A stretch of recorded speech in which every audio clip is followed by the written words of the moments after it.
got that nerd rage. Nerd rage. I got that nerd rage.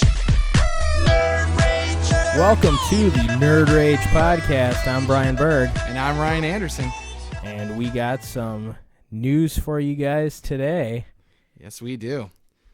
So, our big headline today is the Spiderman casting that they just announced on Wednesday.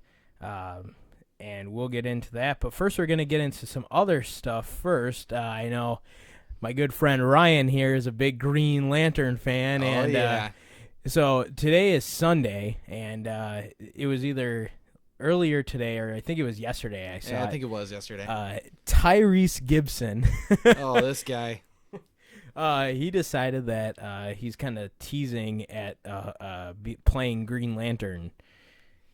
Yeah, I don't know about that one. I mean, like, he's been campaigning since pretty much the end of the last Fast and Furious movie.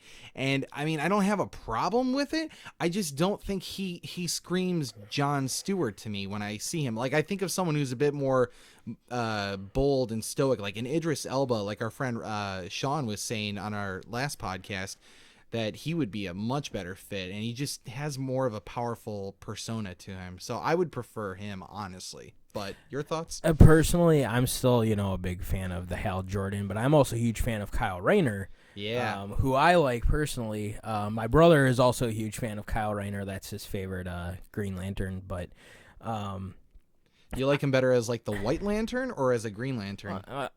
I like the Green Lantern. I mean, don't get me wrong. White Lantern, Black Lantern. I mean, you got calling him Ion. You got every color of the rainbow. Hey, you know what? I like Ion though, but I mean that's kind of when I started picking up into comic books. He was still Ion, still. So, but yeah. So I don't know how I feel about Tyrese Gibson. I mean, every time I say it, I just can't help but laugh. I apologize. You know what's interesting about it though is they posted up this image during this week, and again it's him campaigning super hard, but it's been with him and the recently rumored candidate Chris Pine, and what they're saying now is that Chris Pine is pretty much a lock for Hal Jordan, and they're going to have Jon Stewart with him, so it's going to kind of be like a buddy cop sort of thing. Yeah, I haven't really heard anything about that as far as the Chris Pine. I mean, I've seen the Chris Pine rumors and whatnot, but I don't really know how I feel about a whole buddy cop Green Lantern movie. That just sounds it seems kind of goofy to me. It will separate it from the first one, and I think that's really the big thing they're trying to do is just kind of just differentiate it a little bit. So curious to see if that's the direction they go in. So another topic that we got going on right now, I saw these photos yesterday. Ghostbusters. It's Ghostbusters the time. Ghostbusters movie. So I obviously, as most everybody knows, if you have been living under a rock, I apologize. But Ghostbusters now, this time around, it's an all-female cast for the main characters. They did just add, I saw this today, Chris Hemsworth. Yeah. And I'm sorry if I'm saying, I saw a lot of things today. I saw a lot of things today. I see a lot of things every day. But yeah, Chris Hemsworth is going to be in the new Ghostbusters movie.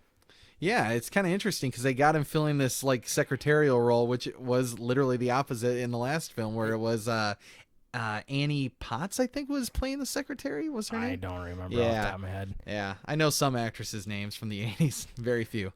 But yeah, it seems like it's going to be such a backwards movie. I'm not a big fan of that kind of stuff. But we'll see what happens. So, but I don't know if anybody saw, go out, look on Twitter, Instagram, whatever you guys like to do out there. Ghostbusters set photos. So it's quite interesting. I know there's just like 3 or 4 of them. There's not a lot, but it's still, I don't have high hopes for this movie. I'm sorry. I said it. No, it's fair. Like, the thing is, it's kind of grown on me a little bit. Like, I like the idea that they're trying to kind of, I guess you'd say, diversify it and try and change up the status quo, if you will. I mean, the thing is, too, is that they've been saying if this is successful, they want to also have a reboot of the original as well, so that you'll have these female Ghostbusters, these male Ghostbusters. And the possibilities seem like they're endless, but you have to get this first one off the ground before they go with anything else. So I guess we'll have to just see how it comes out, because they got a good cast of female comedians. So It does. That's what I'm hoping is going to be the saving grace. Because I mean, if anybody remembers, which I'm pretty sure a lot of people do, I've actually, you know what, and I'd hate running on a tangent here.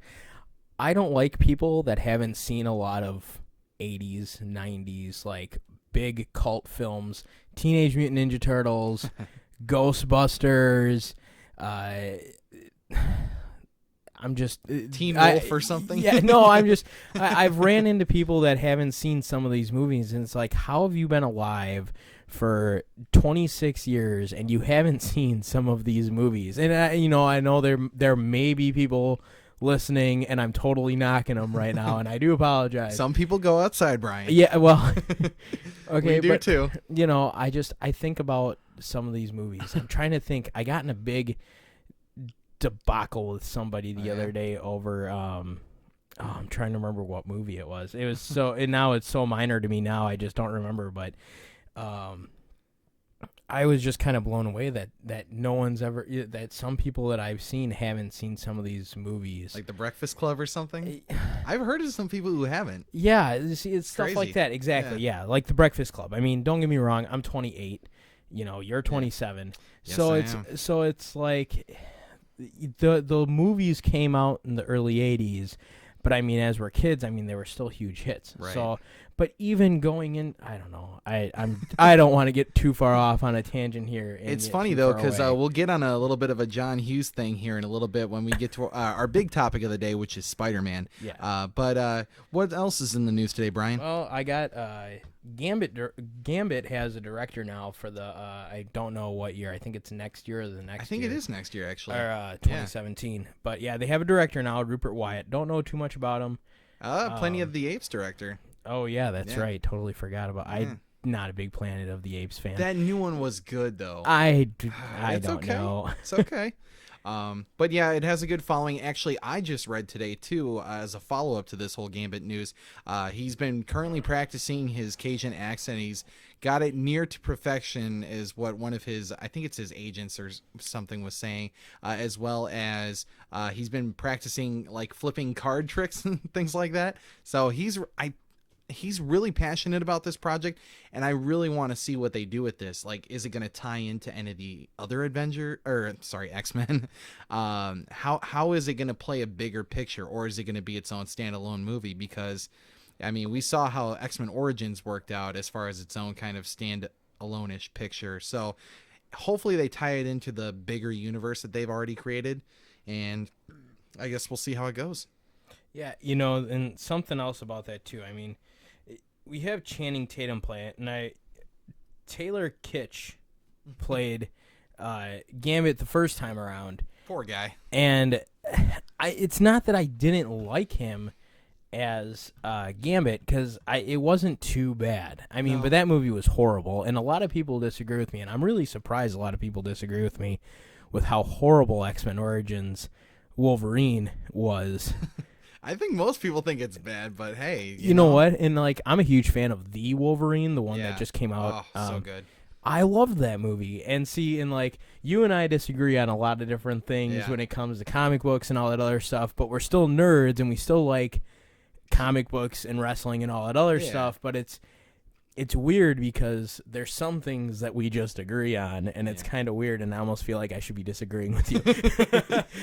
You want to have some sort of like appreciation for the source material when it comes down to all these comic books. Yeah, and absolutely. if you deviate from that too much, you're going to alienate the fan base, and you're really going to end up with a universally despised picture, and that's what makes it so hard for some of these ones. And I guess I'll get on the topic, and I'll bring this up because that'll be our next topic. But the Gambit movie, I'll bring it up in a minute. But okay, the Gambit movie, I don't have high hopes for, and Really? that's only because, and I love Gambit. Don't get me wrong; he's one of my favorite characters. I made it a point a couple of years ago when I started really diving into the issues, because I have an 8,600 comic book collection. Yes, you do.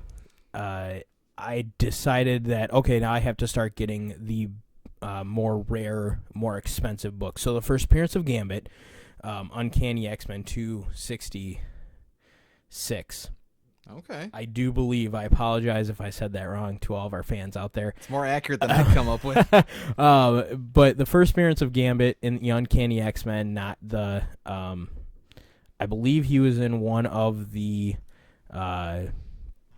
annuals first beforehand, but the first appearance in Uncanny X-Men, the actual serial series. Okay.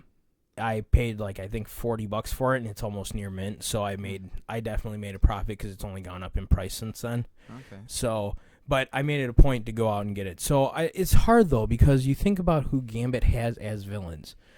Who are Gambit's villains? Yeah, he's exactly. usually fighting with other people on his own team. So Right. I wonder. I think I remember this from the animated series. Didn't him he and have Wolverine never got along. Oh no, not just that. I was gonna say that the wasn't there a Cajun group of villains or a Cajun like a group of thieves, a group of thieves that he was affiliated with. Yeah. And and I've read all of these comic books, and it's slipping away from me right now. It's okay. But yeah, he had a group that he was associated with before the X-Men, where it was just a bunch of thieves. I wonder if that's the direction they go. That almost have to be the direction they go in. But on the other hand, too, that's the only direction you really can go with, because there's not, like I said, he really doesn't have a mainstay villain that they're not fighting as a team as the X-Men. Right. So it's going to be interesting. So to find where they go with the source material, and here's where I'm going to bring the source material. And we may have covered this the first time around. Fantastic Four movie's coming out pretty soon. Yes, it is. And I am completely boycotting this movie. I don't think it's so bad, but continue on, Brian. Okay, let me just get on my soapbox here, if you guys don't mind for a sec. And don't get me wrong, I am completely tolerant of all race, creed, religion.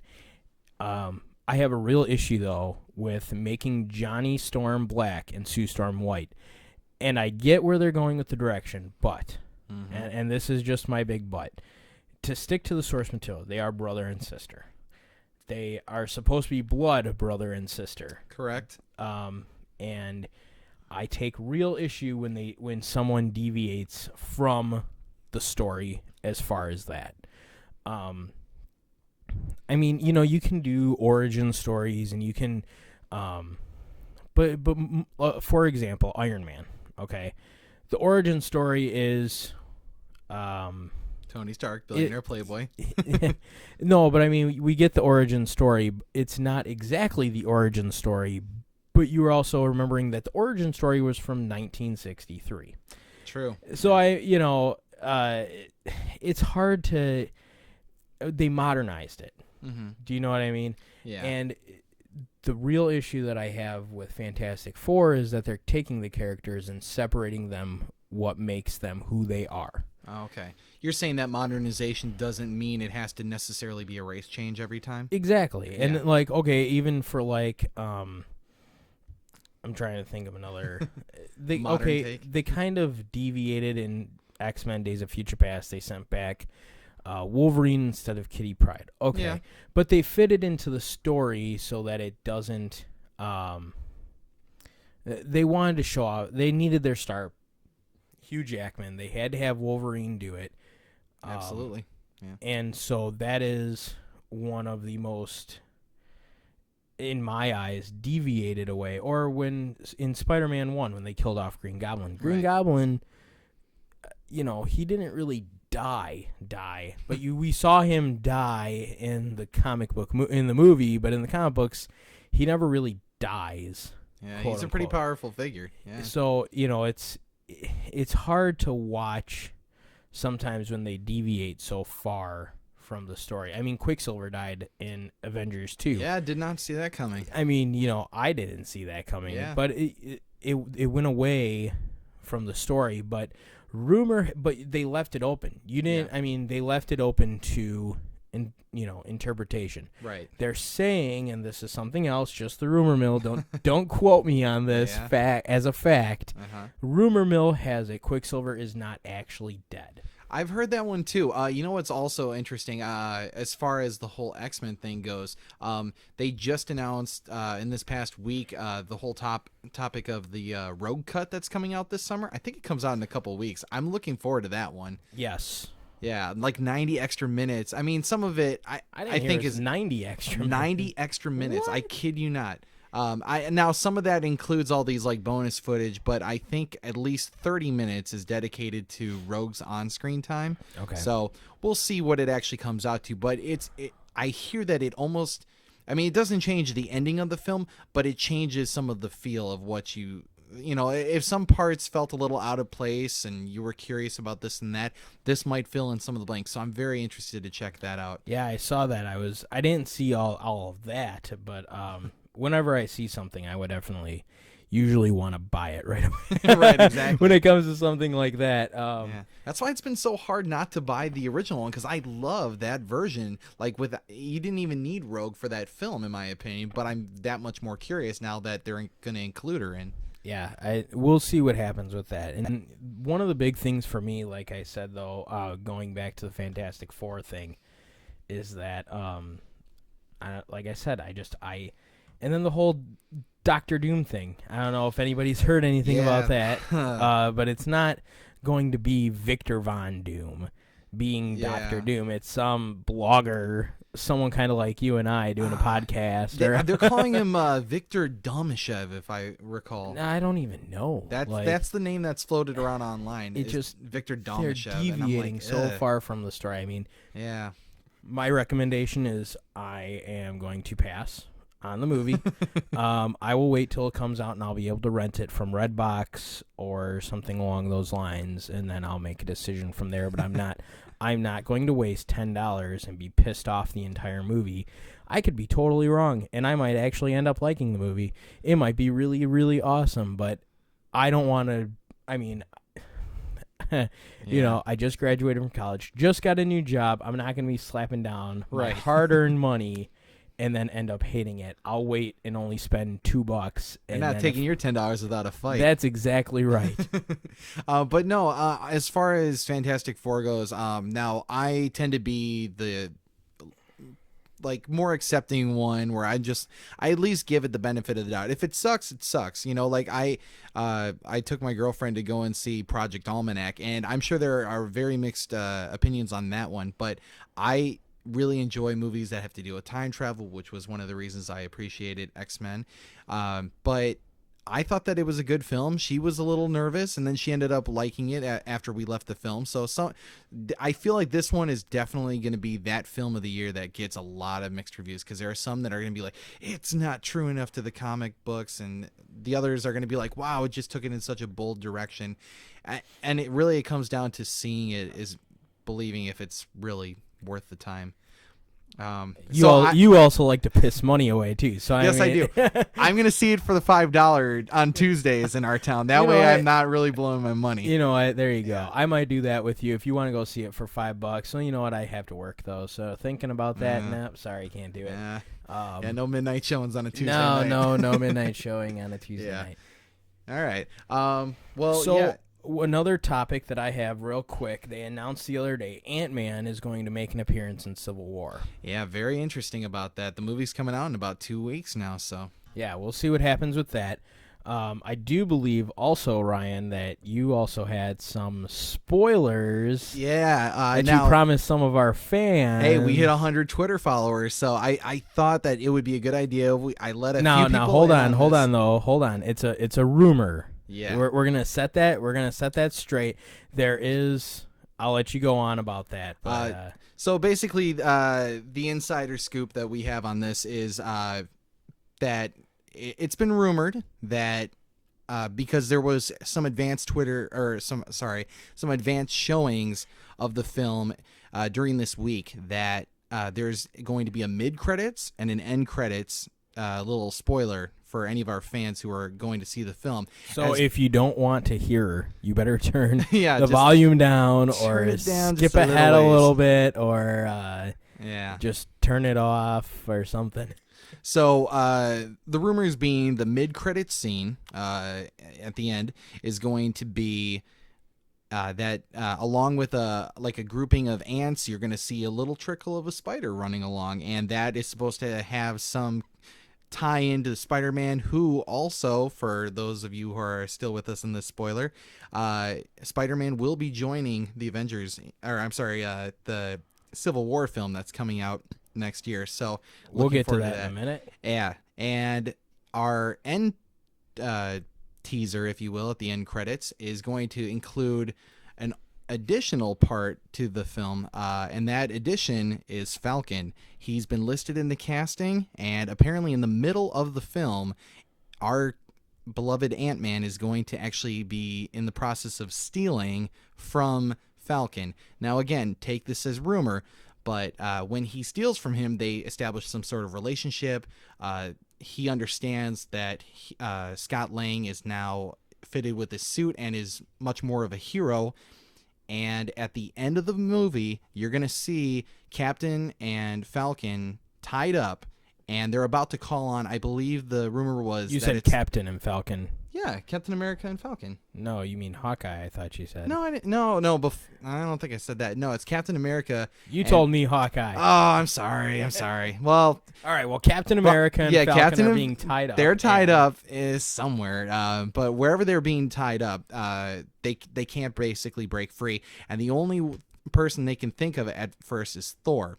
And then just as Cap is about to call him, Falcon turns to him and is like, no, I got the perfect guy. And then they're referring to Ant-Man. So they're going to call in Ant-Man to kind of save the day. So I think that's going to be pretty nice. I want to see how this all plays out, but just keep in mind, guys, at the end, stay all the way through because you're going to get 2 extra tidbits that tie into Phase 3 of the Marvel Universe. So look forward to that. Yeah, definitely. So Ant-Man is definitely happening. It's going to be awesome, I'm pretty sure. Everything I've seen for it so far has been awesome. Yeah. But yeah, so he is going to make an appearance in Civil War. That is confirmed. Correct. Kevin Feige did confirm that. So we'll see what happens with that. Yeah. And finally, for the big hurrah here, we do have... probably the biggest news this week, I would say. Yeah, the casting for Spider-Man. Tom Holland, relatively unknown actor in most cases. You can look him up. He's in some movies. I think it's called The Impossible was the last one he was in. I watched a clip of it. This kid is a really solid actor. Like, he's very charismatic, but he can be serious because the scene I saw was during some... I think the movie has something to do with, like, a wartime scenario, and he was helping Ewan McGregor's character out. And if you saw it, I don't know if you caught this, Brian, but online, even before he was officially casted, he was doing all these flips. Almost like he was trying to audition for the film. Really? Yeah, it was like in his backyard, and he was doing like front flips and then like front flip to kick kind of moves, and he was like just swinging my way into action, I think was like the caption on Instagram, and it was pretty good. I liked it. And I was like, this kid's not going to get it. They're probably going to end up giving it to Asa Butterfield or whatever. Because in all honesty, I didn't want Asa Butterfield, but the kid, like, when I saw him in Glass, I was like, that kind of goes back to that really dorky original Peter Parker that, like, I grew up really looking at as like a... Not necessarily a role model, but someone that I could more or less relate to. And I think that really speaks true to the character. So I'm not sure if Marvel or Sony made the call, because Tom Holland does look the part, but he looks more of a cross between what we had in Andrew Garfield and Sam Raimi's version, who was Tobey Maguire, exactly. But obviously on a much younger level. So we're going to have a bright, charismatic kid who I think appeals more to the current generation of Spidey. And I think that he'll be a good fit. What do you think? I think he's going to be a pretty good fit for him. He kind of looks the part. It'll just depend on his acting chops. Because, I mean, anybody can play any character. I mean, it depends on the actor. Yeah. So we'll see how it all plays out in Civil War. I really hope they don't make another casting change. But I do have breaking news from just about an hour ago. Oh, really? Okay. Yeah, so and you guys are probably going to hear about this, and we're probably going to be late into the night editing this Oh, yeah. real quick. So, I mean, we might be able to get it out within the hour, but so just an hour ago, so approximately 7 o'clock or so, Kevin Feige announced that Spider-Man is going to have an all-new villain. Which I think is going to be great. Yes, in the new Spider-Man film. So it's going to be a different villain, someone who hasn't been in the films yet. So, I mean, All right, speculation time. We'll go down the list and eliminate them. So we got Green Goblin gone, Electro gone. Dr. Octopus is gone. Yeah. Venom. No Venom. Venom. No Sandman. Yeah. No Lizard. Yeah. No Lizard. So, who does that really leave us with? And I mean, technically, we saw Rhino. Yeah, we did see Rhino too. I mean, it's very end of the film, but yeah, he was there. So, I mean, the possibility is they could really bring Rhino in if they really wanted to. Yeah. Because we didn't really actually, he wasn't like a mainstay. He didn't actually fight him. He wasn't like the main villain. Can I throw a little trivia at you? Because I got a question here. Sure. What was Spider-Man's first villain Spider-Man's first villain ever, like in the comics? It was probably Amazing Fantasy when he first appeared. I think it was the Lizard. Was it the Lizard? Okay, I think it was the Lizard. I don't remember. If off Marvel really wants to be like true Marvel, and like, because a lot of things that they do, they seem to tie in way better with the comic books than when they're at specifically Sony or at Fox or wherever. The nice thing is that they really try and get back to the roots of that character. So if they want to put him in high school, if they want to do it all right, I would think that they would go with his first villain, which now personally I would love to. I don't even really know if I'm right on that one. So I mean, on Lizard, okay, yeah, no, but that's fine. But yeah, as I was saying though, like we were talking before the show about the possibility that it'd be Vulture. Now, he's one of my favorites, and I grew up watching the 90s cartoon, and just that concept of age I thought would have been perfect for the fourth Spider-Man film in the franchise, because that version of Peter Parker, which was Tobey Maguire, was already kind of getting on in age, so they could have dealt with kind of growing up and being an adult, and he would also have to deal with his age. So I thought that would have been really cool, but they never did Vulture. So you kind of go through the list. I mean, who do you have left of like the big six? You've got like Mysterio, maybe, which would be kind of cool for a kids movie. You know what? I actually think in Amazing Fantasy 15, I think it was just about the man who killed his uncle. Oh, really? Well, if I'm not mistaken. And they're not going to turn into Sandman this time, are they? No. Yeah, I didn't think so. Let's see. Well, because in Amazing Spider-Man #1, he faced the Fantastic Four. Oh, okay. Oh no, I'm actually wrong. Oh. First supervillain Spider-Man fought was Chameleon. Oh, that could be our first guy. There's Chameleon. Yeah. So there's one. I personally said it could be the Vulture. Yeah, I really like that idea. I just kind of spieled off there before. That has always been one of my favorite villains. The other thing too, and I don't know if Brian I don't want to. I hate cutting you off, but I want to go back to the Vulture real quick. Absolutely. They've actually been teasing for the past few years that Vulture was going to be one of the next villains in Sony Studios. I mean, they were talking about it for Spider-Man 4. Right. Before that it was supposed to be Lizard and Vulture. Lizard and Vulture? No, I actually heard that it was going to be a female Vulture too, like a Vulturess. No, Black it Cat? was supposed to be Black Cat. Black Cat, but okay. she was going to be kind of rogue, like you didn't know which way she was going to go. Yeah, like ironically played by the future Catwoman. Yeah. Yeah, Anne Hathaway. Yeah. So it was going to be Black Cat. Wasn't really going to be a villain though. She was going to kind of be that kind of like how totally just lost it. No, it's all right. Catwoman. Yeah, just like Catwoman. It was just supposed to be exactly like Catwoman. Which wouldn't be too far, because they pretty much mimic each other in the comics. Although I will say that Felicia Hardy has more.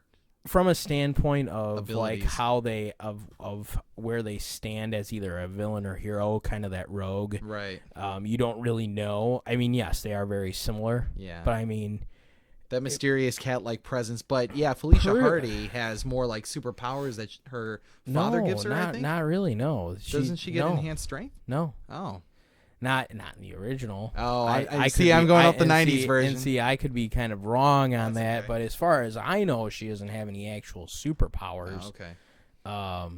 Nor does Catwoman. So I mean, No, that is true. But it's interesting to see, and it's like, oh well, which came first? I mean, more than likely, Catwoman probably came first. Yeah. I don't know. But there's been so many changes to Catwoman over the years. Yeah. I don't feel that it's a very solid character when it comes to who's helming that role. Yeah. And I guess and I don't want to get, and we'll go back to Spider-Man in a minute, but I mean, I don't know if you heard about the new Batman. What? Detective Gordon is Batman now. Oh yeah. I don't know. Maybe we covered that on Underwear on the Outside, but yeah, go into that a little bit. I mean, no. Well, I mean, I'm not really going to go too far into it. I was just saying, That's there's so pretty many. interesting, though. There's so many people that don the different masks, for each character. Like You can make you it have how many applicable Green for Lanterns? so many people. You Yeah, have how many exactly. Green Lanterns? You have how many Batman people that have been Batman? Yeah. You have how many Catwomen? Yeah. I mean, there's at least 5 Superman, different versions of Flash. Superman, Flash, Yeah.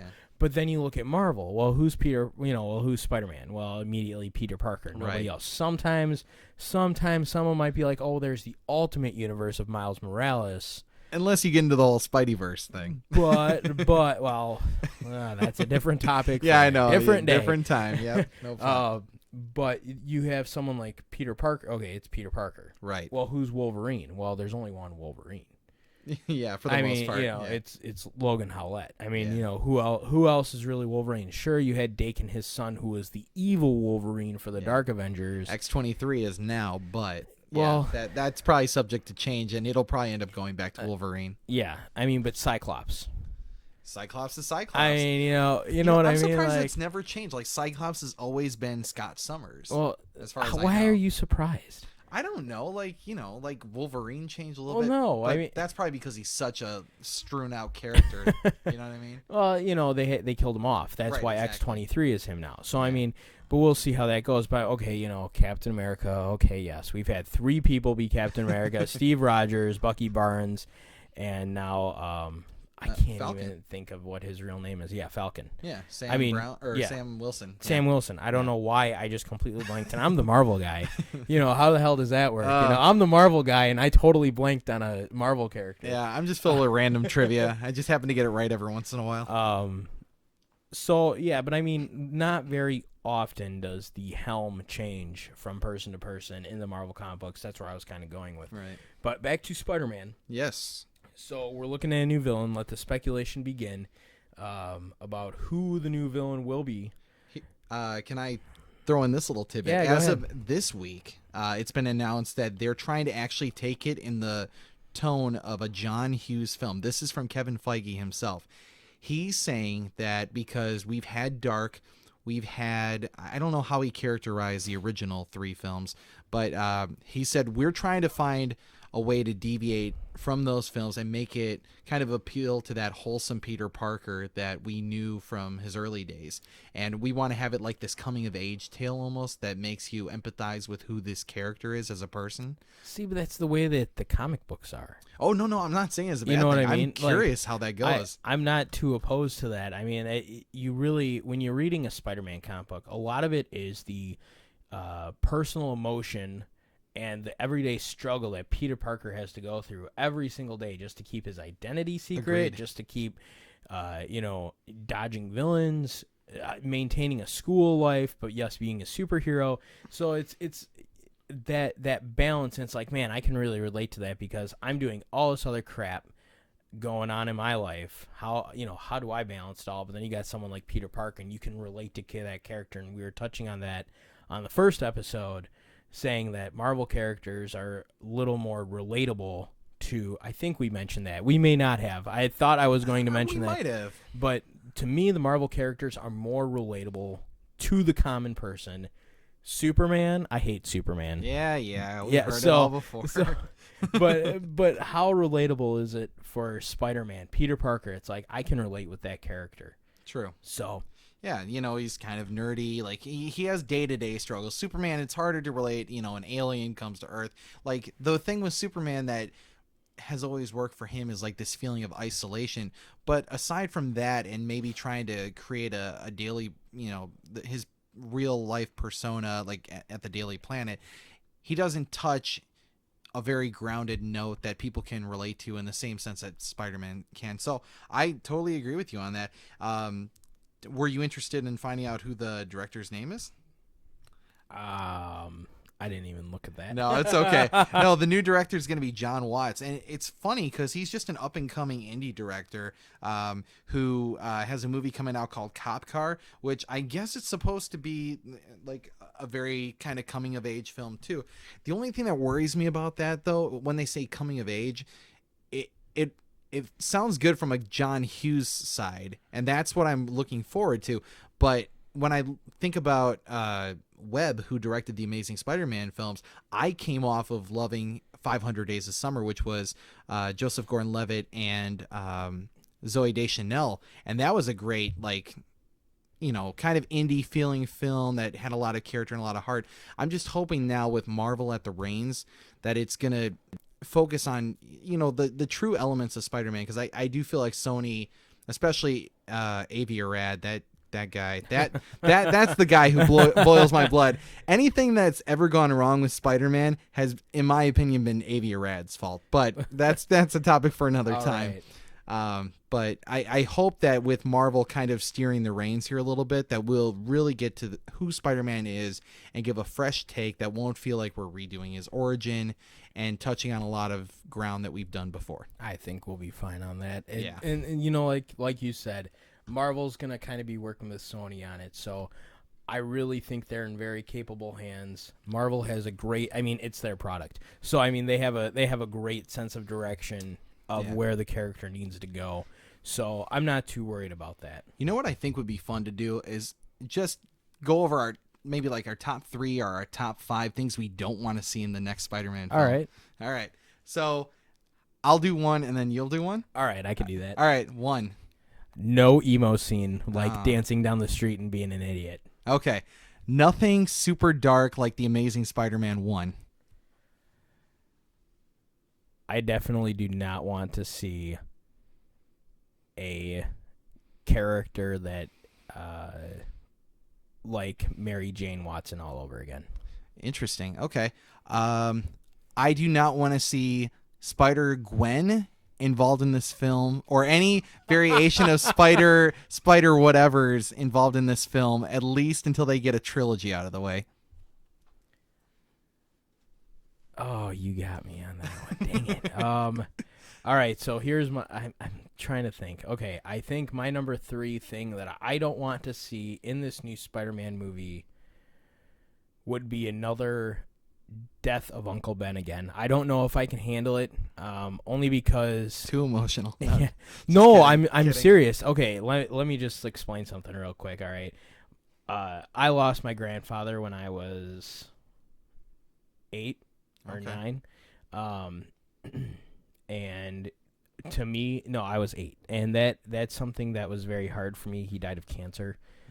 It was just very rough going through something like that, and he was kind of that Uncle Ben figure because I was babysat by my grandmother and my grandfather every day of the week. Very much a mentor, huh? Yeah, so even when I was a kid. So it was rough because my mom and dad both worked long hours all the time, and just to support myself and them. And so when he passed away, it hit home really hard, but the whole Uncle Ben story just kind of hits home for losing somebody, because he taught me so much and he loved me so much, and it was just really hard to lose someone like that. So I don't think I can deal another Uncle Ben death scene again, because I get a little teary-eyed absolutely every time I watch it. So. Yeah. And for my third thing that I really would not want to see, we kind of did touch on it a little bit. I don't want to really go over like another character as far as villains. I don't want to see another rehash. If they did go a little bit more comic book accurate and they did the original Electro, I'd be accepting of it, but I really would be interested to see like Vulture, maybe not Hydro Man, but Mysterio would be kind of cool. I agree. Or Chameleon. I mean, honestly, if you really want to keep it away from being this super powered spectacle, maybe Chameleon would be the best way to go. Yeah, that would make a little more sense. It's not someone that's so overpowering Fantastical. and fantastical like Electro. Yeah, exactly. So I'm taking over the whole city. I'm powering down the grid. The whole works. Yeah. One guy you could take on all that electricity is pretty crazy. Yeah. Go to 5 or keep it at 3. no, we'll leave it at 3. I don't sounds want good. to. I don't want to Overdo it. overdo it and try to come up with other things I don't want to see. I'm a huge Spider-Man fan, so Yeah. what can I say? We think they'll do it right. Yeah. So, Okay. well, I think that's about all the time we have for today. Yeah, it was good having Brian back on the show. And thanks, guys, for listening. And we'll talk to you more another time.